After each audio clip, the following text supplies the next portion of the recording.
Okay. Good afternoon, everyone. Hello, Facebook. Hello, YouTube.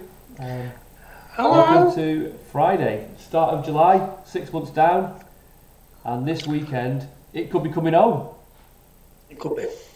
That sounded very confident there, pal. Very confident. It could be. Just a small. I've got no nails left. No nails left. They're gone. Or her, man. We're both the same, mate. Yeah, no, I tell you what. A lot going on this weekend, isn't there? But we just thought we'd give you a bit of an update as to how the start of the year, the first half of the year, has gone. Obviously, a couple of big things happening. Or one has happened, and that is stamp duty changed at the end of June, and of course lockdown restrictions eased drastically from the 19th of July as well. So we'd be interested to see what you guys think the impact of that will be on the market as well. So yeah, lots to talk about really, which is good. So start off, guys. How are you both? How have you found the first 6 months of the year? I'd say it has been quite challenging, different, picks and troughs of how the markets work. One thing that surprised me within the last months, especially the last 6 months, the prices that properties are selling for and the speed that they're actually getting sold in the whole. And I think maybe this last 4 weeks is probably seen a little bit of a trend that's not quite happening as much. So maybe there's the market is maybe going back to a normal market. I don't know what your thoughts are, Matt, on something similar. I've been absolutely crazy for the last 6 months. I think it's absolutely fantastic, this market, but I have found that it is going a little bit quieter in one respect, but more so. Of course, the main thing vendors are saying to me when I go out and see them is, stamp duties, with that changing, etc. That's going to slow down. However, we've not seen a change in it this week. We've still sold numerous houses, we've listed numerous houses.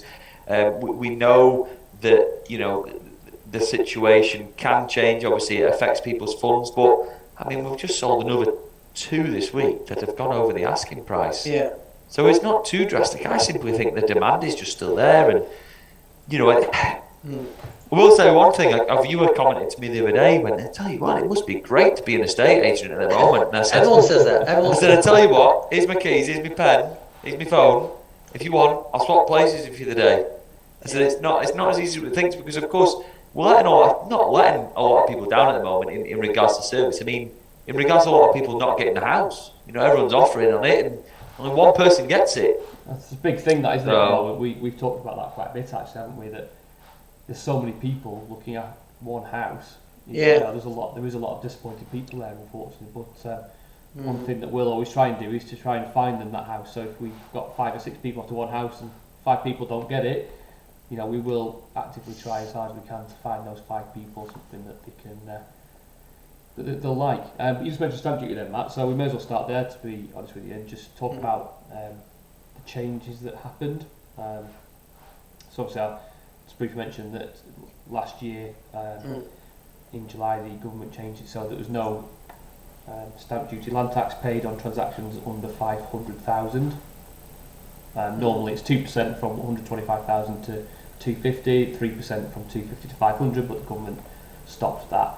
That was supposed to change on the 31st of March, or end on the 31st of March, however they extended it to try and keep the market going and split it into 2 stages. So the first stage was to end on the 30th of June, and that was the top bracket of that, so the 3%. In excess of 250. In excess of 250. That's now back into force. And then from the 30th of September, that's the last day for the 125 to 250 bracket. However, the good news is that you only pay the difference. So even if you buy something over 250, you only pay the bit over 250. You'll save £2,500. So you pay whatever it is over 250. You pay 3% off that particular figure, if I'm right in saying, isn't it? So what they've done, like you said, they've extended the bottom end of the market a further 3 months. So you've got July, August, right to the end of September. So, and then obviously it will kick back in as well. But no, I think it's been a great help. I think it's been a fantastic help, that, to be honest with you. And I think it's helped everyone out, and that's what's actually helped, in my opinion, at the initial start of it. That's what's helped people, as well as a lack of properties come to the market. People get a better price for selling their house because of that. Because people think, well, I'm not paying the stamp duty, I can put it towards the house and make sure I get the house, if you will. Yeah, I think that's definitely a key to why the prices have been very strong in terms of what people get for them. Because if you're saving, let's say, £3, £4, £5, £6, £7, £8,000 in stamp duty,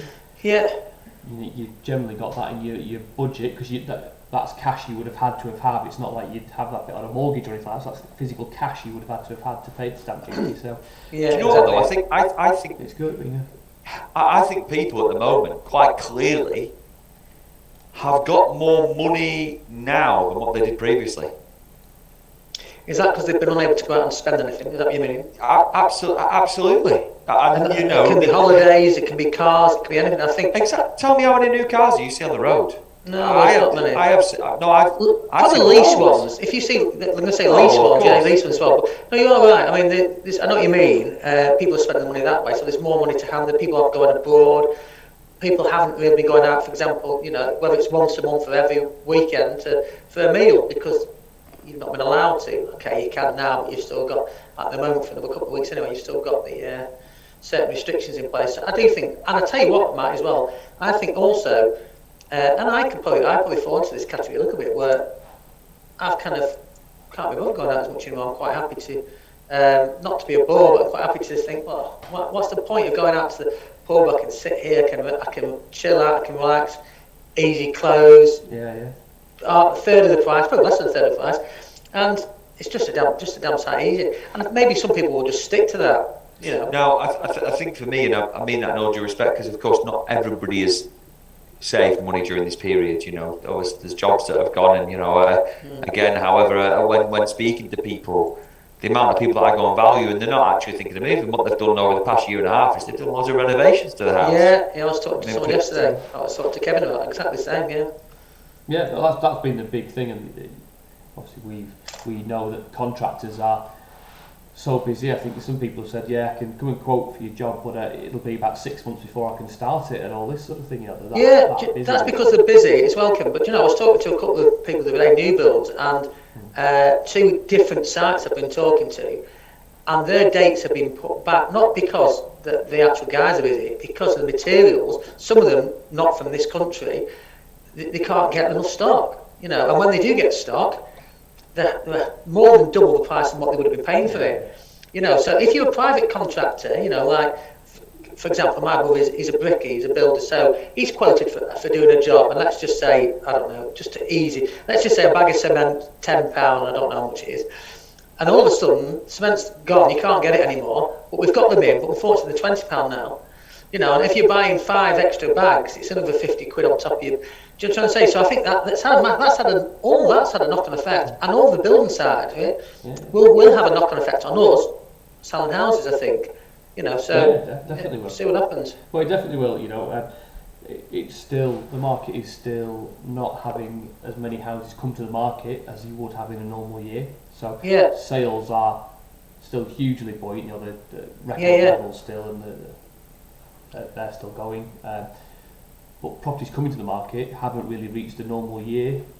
Any month of the year hasn't really reached a normal year yet. They're just sort of rendering on. In fact, in Lancaster they've been on a bit of a decline since April. Preston actually just gone up slightly in the last month, but a bit of a decline, and I think that's because people are doing work to the house, extending, staying, and I think people do enjoy where they live. A lot of the time, they just haven't got the room, so they have to move to get the room. But that's not been the case because they've basically had money or extra money. For sure. On the moving stuff, stamp duties contributed to paying extra for houses, or been able to do work. So people who wouldn't have been able to afforded to do work on houses have been able to buy stuff and then do bits on them as well. So I found that as well. But people, when they're moving in, so whether they may have to pay, just use the figures that you said, 4, 5, 6 grand or whatever, knowing that they've got to have that in the bank to pay for the government for the stamp duty, they're putting that towards, it might be a new kitchen, might be a new car, might be, they're putting it to modernisation improvements more or less as soon as they go in, and I think that's definitely where money's been spent. But no, I don't know. I mean, apart from the odd pint, I don't know. I've not saved any money. I've not managed to save any money, so everyone's the same, I guess. Yeah. Wait till that's 2 season tickets I've got to pay for this weekend, Matthew, as well.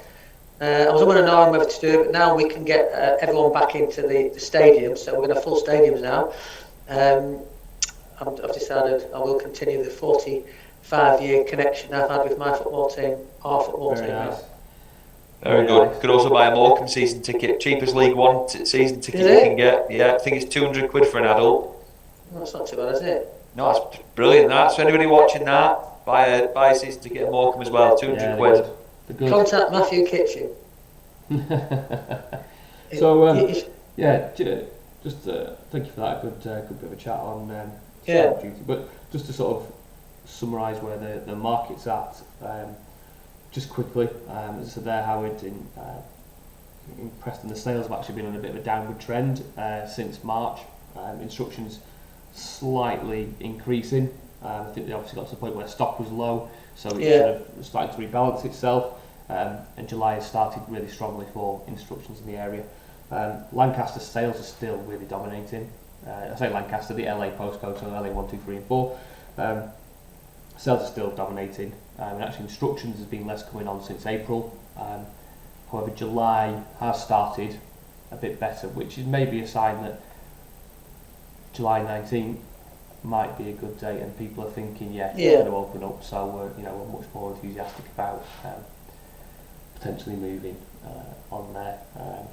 And then just to recap on the stamp duty, you're going to pay stamp duty over $250 now, unless you're a first-time buyer, because that's still $500, if I remember rightly, up to $500 first-time buyers. But you only pay the difference over $250. You won't pay the $125 to $250. So easy as that, I think, guys. And that was just a quick catch-up, quick Friday afternoon. Obviously, the last thing just to say is good luck to England on Sunday. Really. What's your verdict then? I told you I'm not predicting it. Not predicting. Do you know what? I'm going to put this out there. The amount of fans that I've seen on social media and speaking to me, this and that about them, that and that, and I'm just like, whoa, positive vibes, man. Positive vibes. Don't be about the positive vibes. Don't come at me with the negativity. 2-1 England in extra time.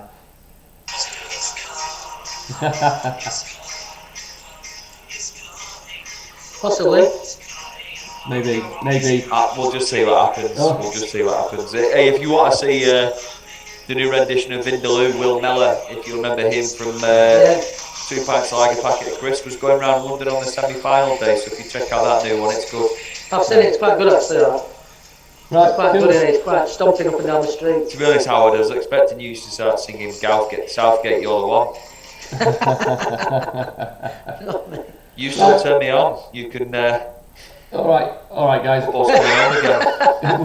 Well, on that note, I think we'll leave it there. Okay, right. Have a good weekend, everyone. Bye, guys. We'll catch you in 2 weeks. See you in 2 weeks. See you in 2 weeks, guys. Have a good weekend. Adios. Bye.